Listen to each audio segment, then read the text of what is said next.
I mean, should not. Yeah, Global Times is a very influential newspaper in China with issues every day about 2 million every day. Yeah. So let's start my interview. My first question is, according to some reports, a number of European countries, including Luxembourg, are trying to attract UK-based financial firms after Brexit.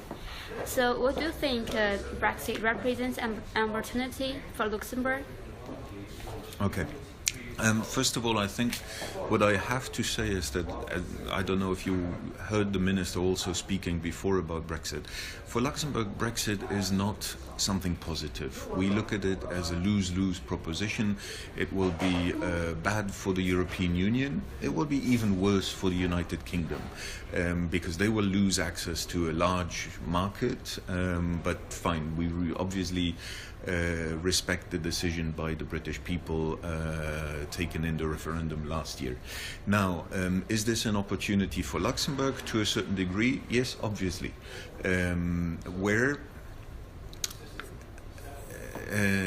Luxembourg has built up a financial center where many of the major names, whether it is in banking, in asset management, have already operations in Luxembourg. And in the banking sphere, maybe you read a lot about banks deciding to go to Frankfurt, but that is only parts of the picture. In fact, the banks, as far as we understand, and many of them, I can give you a few examples, have asked themselves two questions. Where do we already have an operation that can serve now as an alternative to London? And second question is, where does it make most sense to put which activity? And that is why you hear a lot about Frankfurt, because for trading activities, equities trading, derivatives, forex, it does make sense to put that to Frankfurt. But there are numerous other activities where the banks are very actively looking at Luxembourg as an option. And I'll give you two examples. JP Morgan or Citibank have stated that they will relocate some activities to Frankfurt, but also other activities to Luxembourg and other activities to Dublin. I think in the case of Citibank, it was even to 6 different cities in Europe. So Northern Trust, as one bank, has decided to set up its EU hub in Luxembourg. And you will see that for many banks, maybe they will make an announcement about Frankfurt because they will ask for a license there and transfer some of their trading activities to Frankfurt, but they will also use other hubs, other platforms that they already have in other countries and reinforce the activity there. The same thing goes in the investment fund industry.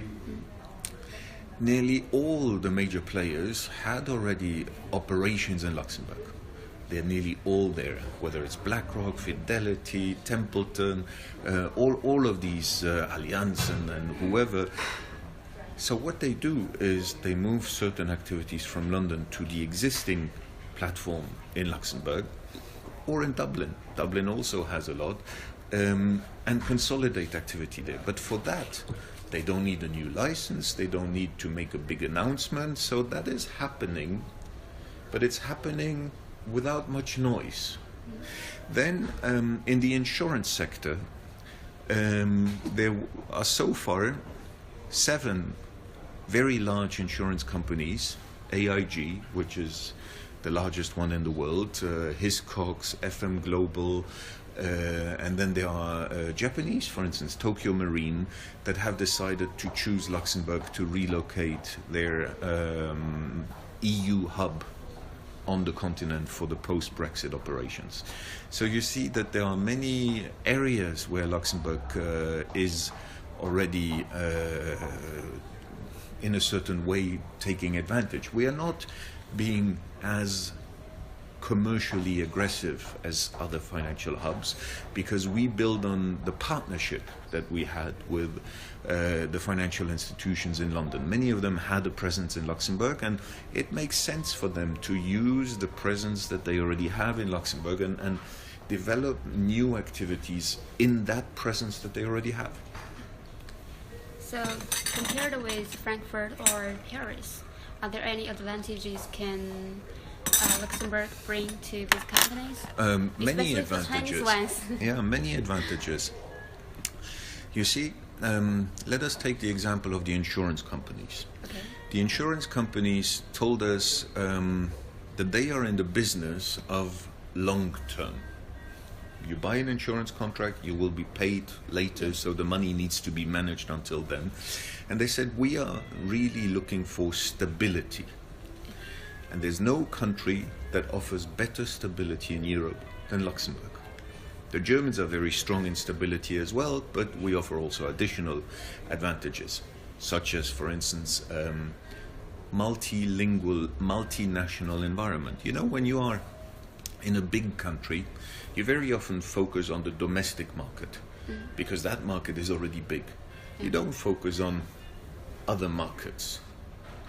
Well, Luxembourg has a very small market, and we never focused on the domestic market. We focused on all the other markets.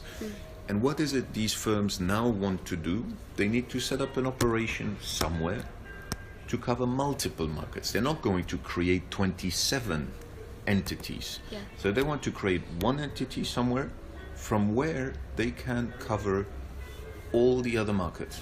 There's no better place than Luxembourg. This being said, not all of them choose Luxembourg, but many of them. We're working on it. So what other advantages? I think, as I said, many of them already have a presence in Luxembourg. That is a very, very strong argument for them, because it doesn't involve much costs. It really is a question of, do we add this activity and then a small team to do that?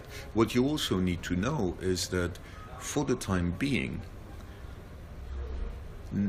these decisions are very small decisions, because nobody knows yet what the future relationship with the between the United Kingdom and the EU is.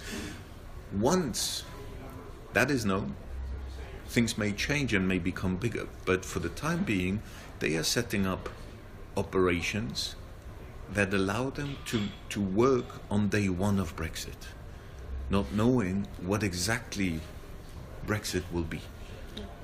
And then when we finish the negotiations, they will know what exactly Brexit will be, and so be able to make definitive arrangements. Okay. These are only temporary arrangements on the size. They decide for the location, but exactly the size of it will depend on the outcome of the negotiations. So they will decide this later. Yeah. So the second question is a video by Luxembourg for Finance titled "Luxembourg, Chinese Bridge to Europe" portrays Luxembourg as an ideal gateway for China to enter the EU. So can you elaborate on what makes Luxembourg so ideal for China? Many things. Many of the things that I already mentioned. Yeah. But I think Luxembourg has built up an ecosystem of Chinese activity around the presence of now 7 large Chinese banks that chose Luxembourg as their EU hub. But that started already in 1979 with Bank of China choosing, and then in the 90s ICBC. More recently the others followed when they started to go out. And because of our openness to international investments, I before during my speech said that our leadership role when it comes to the China business, to RMB business, was also due to the openness of our regulator to RMB denominated products. They looked very carefully at what this is. They tried to understand what the constraints are when you invest in a non-convertible currency, and they nevertheless allowed European and international investors to invest through Luxembourg investment funds into the Chinese capital markets by discussing this also with the CSRC in very minute detail. So it's very much this openness to foreign investments. It is very much the international dimension of Luxembourg. The fact that we speak multiple languages. If you ask the Chinese banks, I think they will also say that the welcoming attitude of the Luxembourg authorities and the efficiency of a small bureaucracy makes an enormous difference. And then you are in the center of Europe, you can get to everywhere very easily. Yeah. And everybody speaks at least 3 or 4 languages, so it's easy to hire staff that can help you cover multiple markets and talk to clients, French clients, German clients, Italian clients, all the same. Very convenient. Yeah. So, Luxembourg is one of the main hubs for cross-border on the transactions, and the biggest RMB fund administration center in Europe. So, why does Luxembourg think highly of the RMB, and what do you think about the RMB internationalization? Well, Luxembourg has developed this activity very much because we are firm believers in the potential of China and in particular of its capital markets. And we were proven right by, first of all, for instance, the decision of the IMF to include the RMB in the special drawing rights basket, and we were proven right again by the decision of MSCI to include Chinese indices in Chinese A shares in its index. So for us, this is a long process. We understand the contingencies and the constraints, but we are firm believers in the potential of the Chinese market, and we certainly look at Luxembourg as being a platform through which many of these operations can be done, and if you look at the numbers, they are done. Whether it is in the field of investment funds, as you say, or in the field of dim sum bonds, which is raising RMB in the offshore market. So I've seen here this the latest figure. So 100. This is RMB bond. Yeah. So is this in billion or what? I don't know. I don't speak Chinese. I have. Okay. I don't know if I have the same figure. Well, I can't find them now. So this is I think this is the number of bonds, and this must be the volume. I don't know what it says. What does it say? Oh, the number of bonds that are listed in Luxembourg. So it's currently 52 bonds listed. Yeah, okay. 52. And that is what? The black, the grey? Oh, the total number of bonds that had been listed since. Yeah, good. And the volume, I think this is the market share. If you look at this, this is the market share. I have a similar thing. So. No, it's okay. I will check myself. Sorry. Okay. And the next question is, in a recent interview with the Xinhua News Agency, Luxembourg's Prime Minister praised the Chinese OBOR initiative on One Belt One Road. So Luxembourg is also a member of AIIB. Oh, was the first non-Asian to become a member. Mr. Jin Li Chun, again yesterday when we met him, stressed this. So, we were before all the other non-Asians. Very supportive, and such a huge initiative requires significant financial and capital support.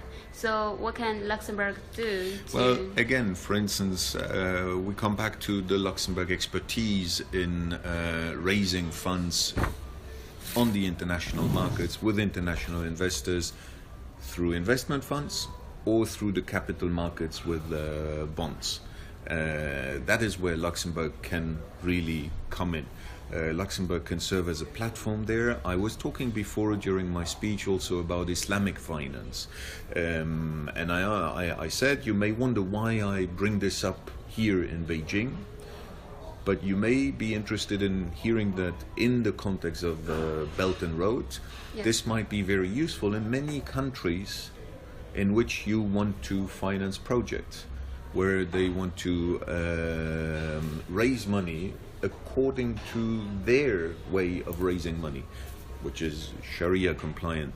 But then also, I mean, if you want to raise money in Latin America or in many other countries, Luxembourg has very extensive expertise in helping to connect investors with projects and finances with different markets.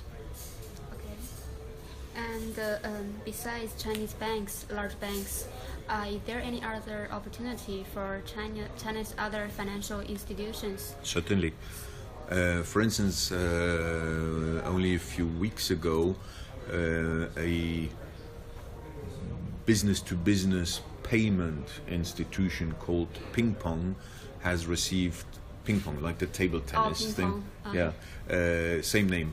Has received a license to operate in Luxembourg and to thus operate from Luxembourg throughout the European Union, and they connect merchants from Europe with merchants from China and make the payments.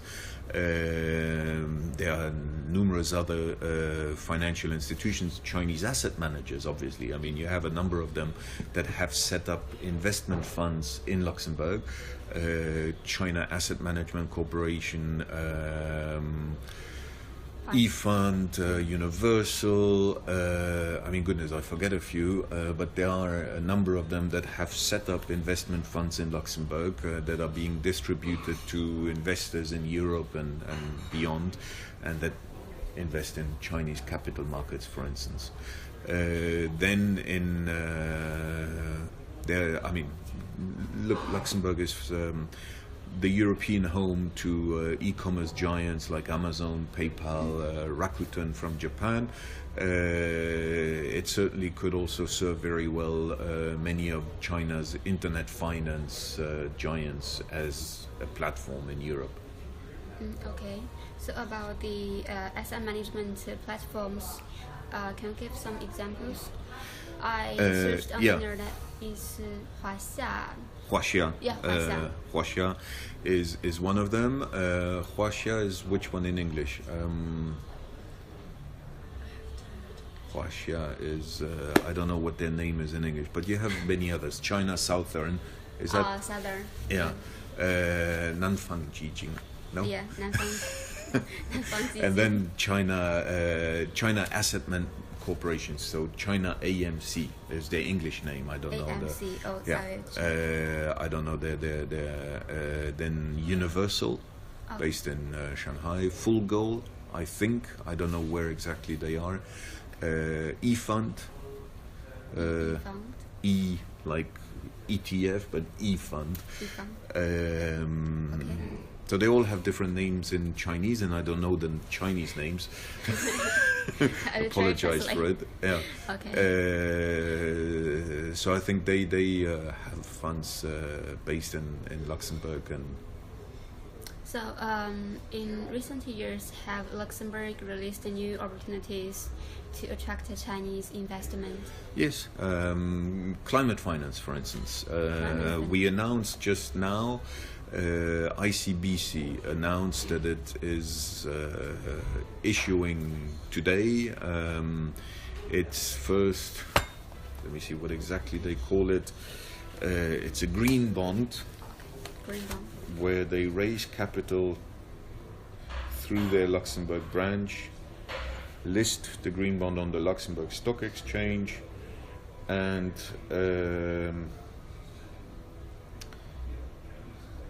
there are a couple of others, so let us not.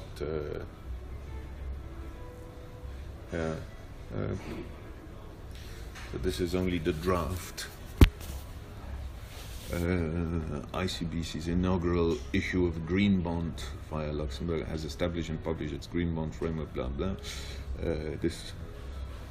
Okay, first Chinese bank. Yeah, we can let you have the press release, the final version of it.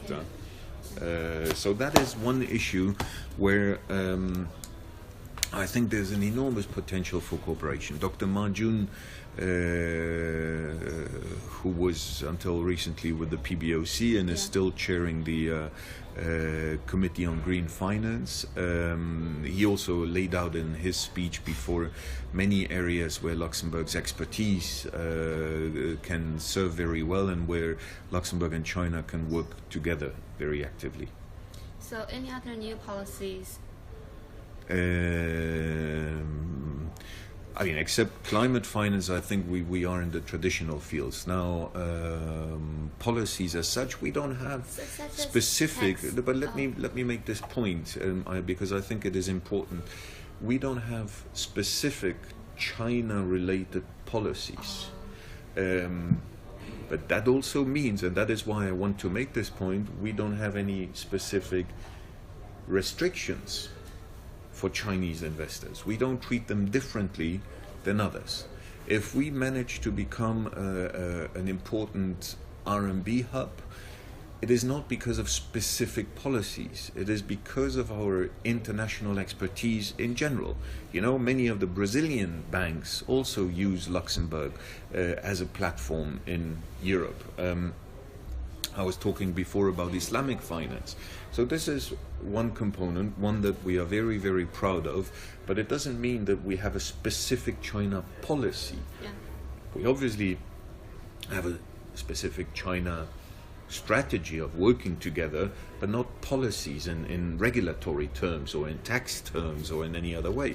But that also has the advantage that we, maybe contrary to others, don't treat them differently, meaning they are treated the same way as European investors.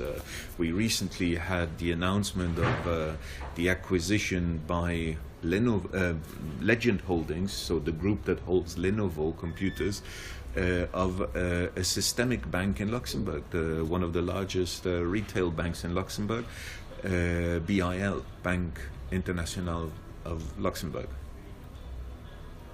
Okay, I understand. So these companies, whether they come from any country, they are treated the same in Luxembourg? Exactly. Yeah. We do not treat Chinese investors differently than American or Latin American or... Yeah, I understand. Neither positively nor negatively, that's what I mean. Okay. So, as a European financial hub, what advantages can Luxembourg often offer Chinese asset management firms? Yeah, access to Rita. Buongiorno. I don't want to disturb you. Just to the same. Sorry, I have to. I am very sorry. I'm very sorry. Okay, good luck. Nice to meet you. She's a colleague of yours from Italy, so she works for Il Sole 24 Ore, which is the Italian Financial Times, if I may call it like that. This morning I had to go here. What is that? This is a very restricted for few journalists invitation for the big exhibition at the exhibition center, 5 years of Communist Party in China. Very important. Okay. I'm sorry, I couldn't say no. I couldn't say. And it was like a blind something. Yeah. So it's very important. I am here just to regret. Okay. I couldn't come in time this morning, and that's it. Good. I don't want to disturb you. It's just Good, but do you have time to attend the conference? You can stay here. Because I have to run back afterwards. I know, and you told me. yeah. I can stay a little bit and then I will Good. attend the investment. Okay. Good.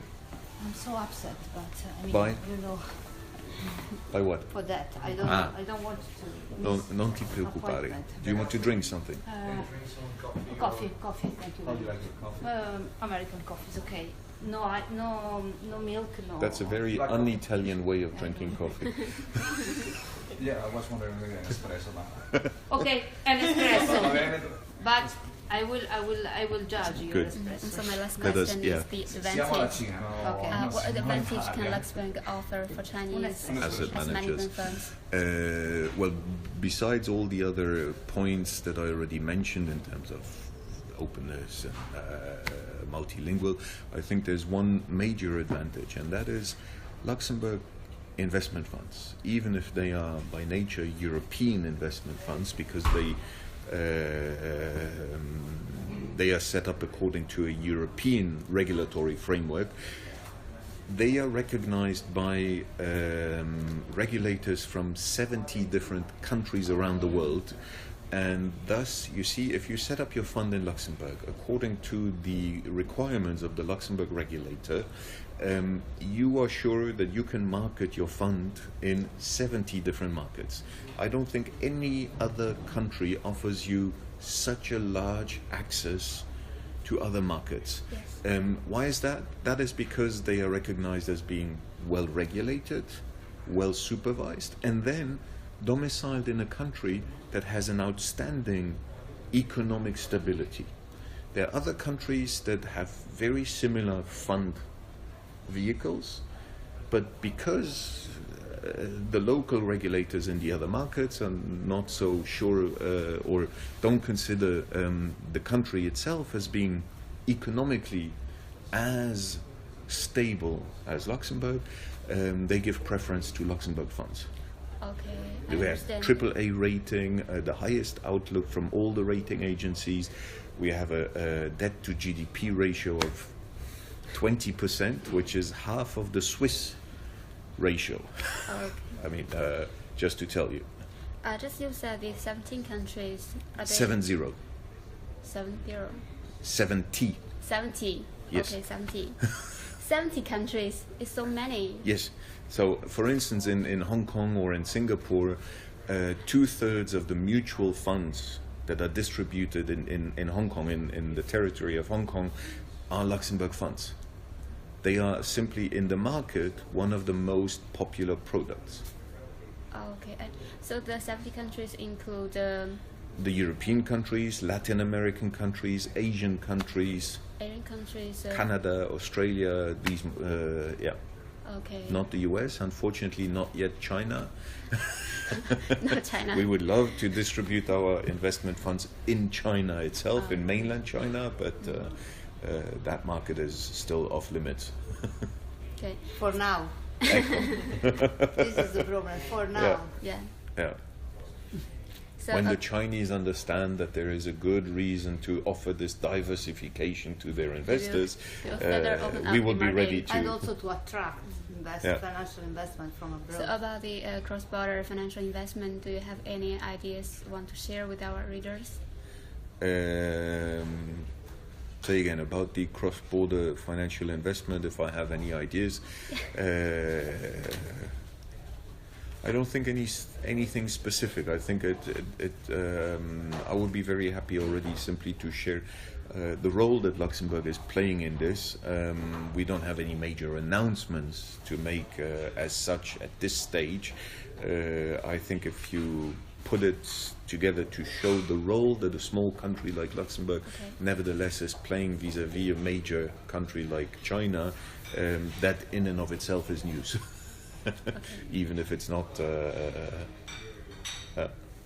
Is that good? Yeah. Very good. I think thank you very much. Yes, thank you. Have you ever been to Luxembourg? No, I No? never have a chance, but I Okay. hope to. Good. Well, thank you very much. Thank you. It's the end Good. of my interview. Yeah? Yeah. Okay.